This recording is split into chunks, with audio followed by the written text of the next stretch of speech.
హైదరాబాద్ జూబ్లీహిల్స్ లో కారు బీభత్సం సృష్టించింది. కృష్ణానగర్ నుంచి జూబ్లీహిల్స్ చెక్ పోస్ట్ వైపు వెళ్తున్న cab car metro pillar divider ను ఢీకొట్టింది.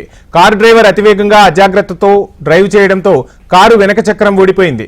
కారు రోడ్డుకు అడ్డంగా పడిపోయింది. డ్రైవర్ కు తీవ్ర గాయాలైనట్లు తెలుస్తుంది. మధ్యమత్తులో కారు డ్రైవ్ చేసి ఉంటాడని అనుమానిస్తున్నారు.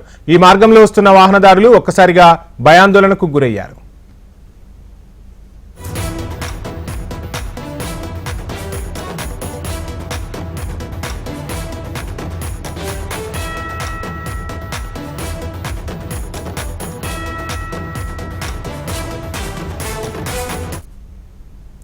హైదరాబాద్ జూబ్లీహిల్స్ లో కారు బీభత్సం సృష్టించింది. కృష్ణానగర్ నుంచి జూబ్లీహిల్స్ చెక్ పోస్ట్ వైపు వెళ్తున్న cab car metro pillar divider ను ఢీకొట్టింది.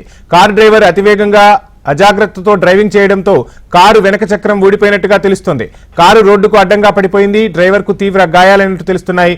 మధ్యమత్తులో కారు డ్రైవ్ చేసి ఉంటాడని అనుమానిస్తున్నారు. ఈ మార్గంలో వస్తున్న వాహనదారులు ఒక్కసారిగా భయాందోళనకు గురయ్యారు.